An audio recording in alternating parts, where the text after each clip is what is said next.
একটু আগেই যে বিরোধী দলনেতা শুভেন্দু অধিকারী তিনি বললেন সবকা সাথ সবকা বিকাশ বন্ধ করো, there is no need minority Morcha, কি বলবেন? না না, আমাদের ভারতীয় জনতা পার্টি যে ভিতটার উপর দাঁড়িয়ে আছে সেই ভিতটা হচ্ছে সামাজিক সমন্বয়, সবাইকে নিয়ে চলা, সবার বিশ্বাস অর্জন করা, সবাইকে কর্মের মাধ্যমে তাদেরকে এই বিশ্বাসটা দেওয়া যে আমরা তোমাদের পাশে আছি। সবকা সাথ সবকা বিকাশ সবকা প্রয়াস সবকা বিশ্বাস, এটার ওপরেই ভারতীয় জনতা পার্টির নীতি ও আদর্শ দাঁড়িয়ে রয়েছে। এখান থেকে ভারতীয় জনতা পার্টি একচুলও সরবে না। আমরা সামাজিক ন্যায়ের জন্য এবং সমাজের উন্নয়নের জন্য সমাজের প্রতিটা লোককে সঙ্গে নিয়ে কাজ করব, প্রতিটা লোকের বিশ্বাস অর্জন করব, প্রতিটা লোক আমাদের কাছে সমান। এবং বিজেপি শাসিত রাজ্যগুলোতে দেখবেন সেই রাজ্যগুলো সবাইকে নিয়ে চলে, সেখানে কারোর কোনো সমস্যা নেই, কারোর কোনো কমপ্লেন নেই। ফলত এই যে আমাদের যে স্লোগান, এটা শুধুমাত্র স্লোগান না, এটা আমাদের বিশ্বাস এবং এটা আমাদের কর্মসূচির ভিত। উনি আরো বলছেন যে সবকিছু ছেড়ে বিজেপিতে এসছে, এখানে রিটায়ার করবো। এটা তো ওনার ব্যাপার, উনি কোথায় রিটায়ার করবেন সেটা তো উনি বলতে পারবেন, আমি বলতে পারবো না। কল্যাণ বন্দ্যোপাধ্যায় বলছেন বিজেপির আরে ধুর হেরো পার্টি প্লেয়ারই নেই খেলার, তাদের আবার বৈঠক। তৃণমূল সাংসদ কল্যাণ বন্দ্যোপাধ্যায় বলছেন। শুনুন, বিরোধীদের না গণতন্ত্রে একটা জায়গা আছে, বিরোধীর আওয়াজ তোলে।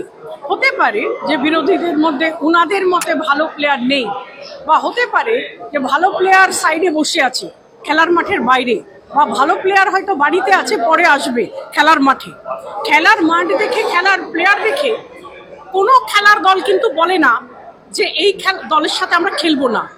এমন দেখেছেন যে যখন মোহনবাগান ইস্টবেঙ্গলে খেলা হয় তখন ইস্টবেঙ্গল বললো যে মোহনবাগানে ভালো প্লেয়ার নেই, আমি খেলবো না।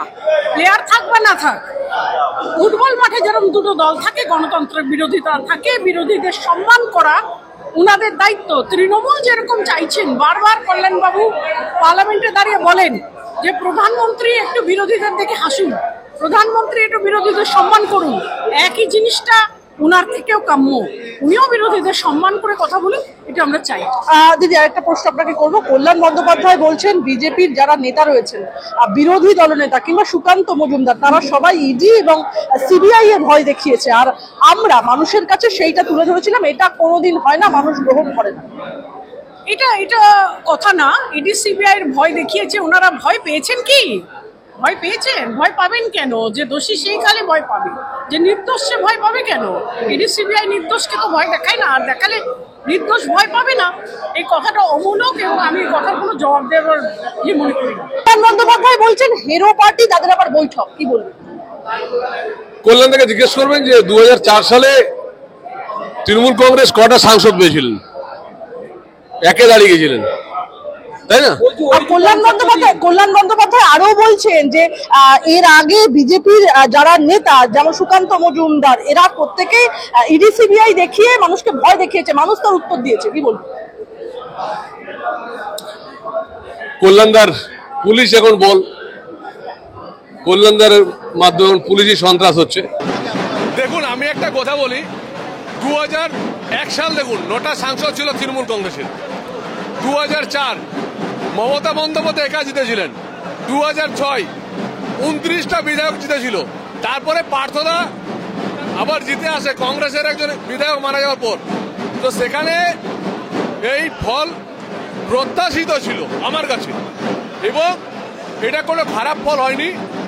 এটাকে এই ভাবনাতে এগিয়ে যেতে হবে যাতে আমরা 26-এ ভালো রেজাল্ট করতে পারি।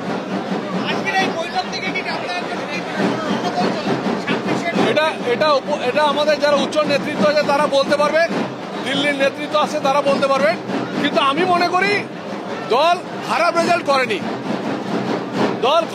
করেনি, ইতিহাস যদি দেখা যায় তাহলে 2004 সালের তৃণমূল কংগ্রেসের ইতিহাসটাও দেখুন। আমাদের ঘুরে দাঁড়াতে হবে। এই লড়াই প্রত্যাশিত ছিল, শুধুমাত্র গ্রাম বাংলার মানুষকে আমার মনে হয় আরো বেশি করে আমাদের প্রধানমন্ত্রী আবাস যোজনা, 100 দিনের কাজ, সবগুলো যে কেন্দ্রীয় সরকার দিচ্ছে, কেন্দ্রীয় সরকার করছে, এটা বেশি করে প্রচার করতে হবে।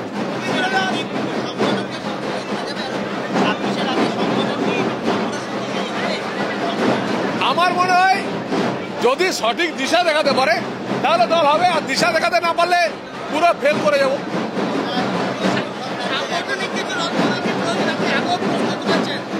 দেখুন আমি একটা কথা আপনাকে বলি, সাংগঠনিক রদ বদলের নিশ্চয় দরকার আছে।